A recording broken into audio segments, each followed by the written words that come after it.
जुल्म जब भी हद से आगे बढ़ने लगता है वहीं से बदलाव का सूरज निकलने लगता है। આ શબ્દો છે સાંસદ ચંદ્રશેખર આઝાદના અને ચંદ્રશેખર આઝાદને લઈને મહત્વના સમાચાર મળી રહ્યા છે દિલ્હીથી। મહત્વની કેટલીક અપડેટ્સ આવી રહી છે। મોડી રાત્રિ થઈ ચૂકી છે, જંતર મંતર પર આંદોલન ચાલી રહ્યું છે, ત્યારે સંસદના પરિસરથી પણ અગત્યના સમાચાર મળી રહ્યા છે। તો વાત કરીએ સંસદના પરિસરની સૌથી પહેલા, બાદમાં વાત કરીએ જંતર મંતર પર આંદોલનકારીઓ શું કરી રહ્યા છે।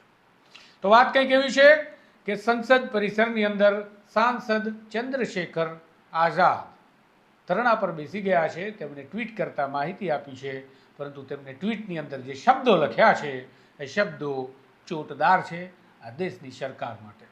તેમણે લખ્યું છે, जुल्म जब भी हद से आगे बढ़ने लगता है वहीं से बदलाव का सूरज निकलने लगता है। आज जंतर मंतर पर बच्चों और बच्चियों के साथ जिस प्रकार का बर्बरतापूर्ण व्यवहार किया गया उसने मन को गहराई तक झकझोर गया। मैंने जलियांवाला बाग का वह दौर नहीं देखा, लेकिन आज जो दृश्य सामने आए हैं उन्होंने इतिहास के उस काले अध्याय की याद अवश्य दिला दी है।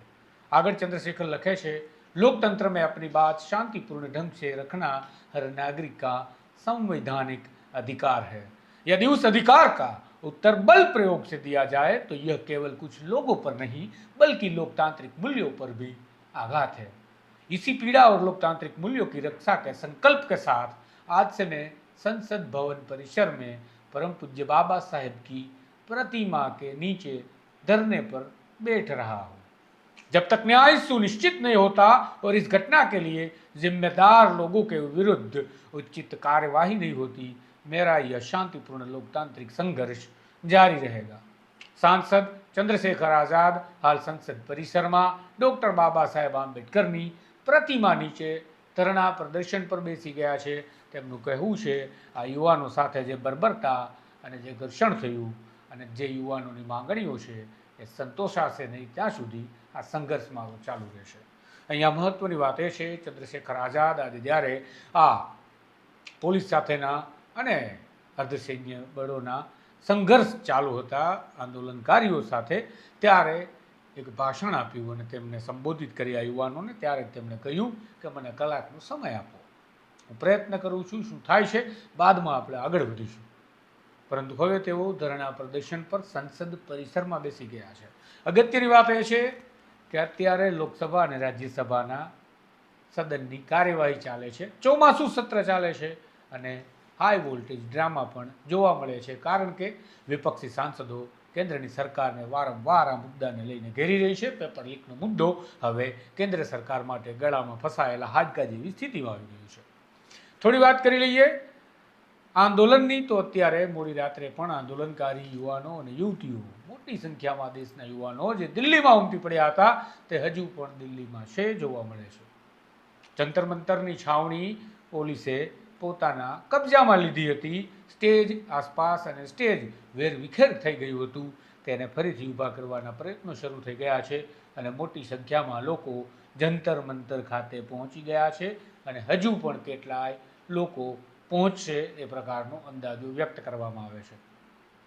પરંતુ સાથે જ સમાચાર એ પણ છે કે સીજેપીના પ્રવક્તા અને મુખ્ય પ્રવક્તા સાથે જે ભારતીય જનતા પાર્ટીના અને કેન્દ્રની સરકારના કેન્દ્રીય મંત્રી જેપી નડ્ડા સાથેની બેઠકને લઈને કોઈ હજુ સુધી સત્તાવાર પરિણામની વાત સામે નથી આવી, ત્યારે આંદોલનકારી યુવાનો હજારોની સંખ્યામાં દિલ્હી ખાતે ઉમટી અને ફરીથી જંતર મંતર ખાતે એકત્રિત થવા લાગ્યાના અહેવાલો મળી રહ્યા છે।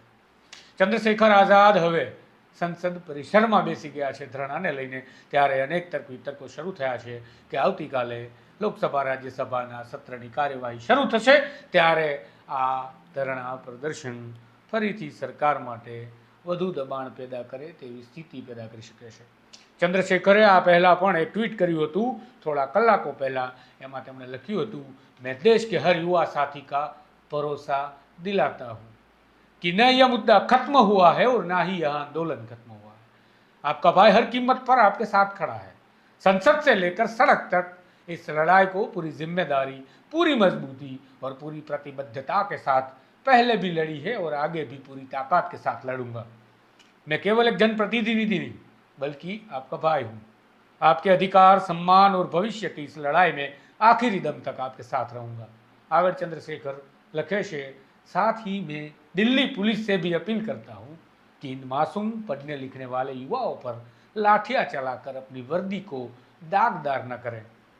ये बच्चे भी इसी देश के भविष्य है और किसी न किसी पुलिसकर्मी, किसान, मजदूर या आम परिवार के घर से ही निकले हैं। स्थिति को संवेदनशीलता, धैर्य और कानून के दायरे में रहकर संभालिए।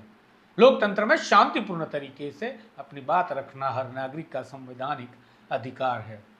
वार्ता के बजाय दमन का रास्ता अपनाने से बात नहीं बनती, बल्कि बात बिगड़ती है। मैं सभी युवा साथियों से भी अपील करता हूं कि हर परिस्थिति में शांति, संयम और अनुशासन बनाए रखें। किसी भी उकसावे या अफवाह में न आए।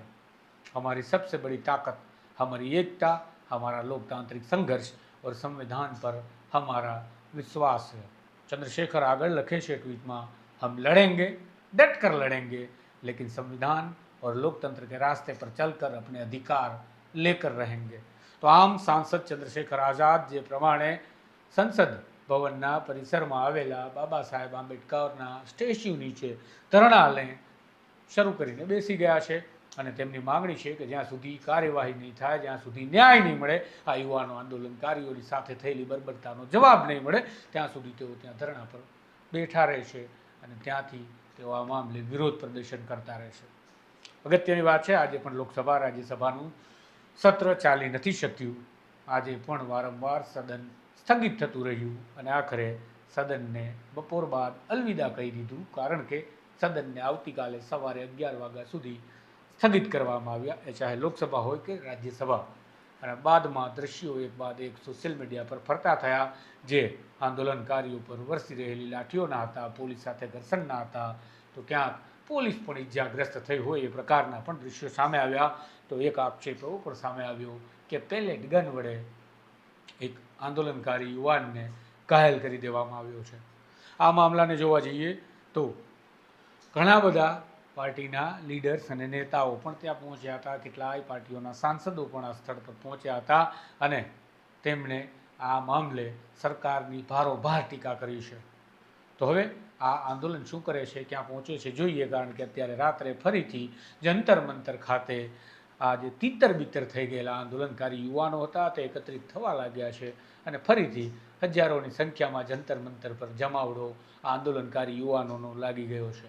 આ આંદોલન શું પરિણામ લાવશે એ આપણને ખબર નથી, પરંતુ સમાચાર તો એ પણ જે સ્પષ્ટ થઈ ગયા છે કે સોનમ વાંગચુક હજુ પણ પોતાની ભૂખ હડતાલ યથાવત રાખવાનું આ આહ્વાન કરી ચૂક્યા છે અને તેના કારણે હજુ પણ આ આંદોલન લંબાય તો ના નહીં, આંદોલનની સ્થિતિ વધુ ને વધુ ગંભીર થાય તો ના નહીં।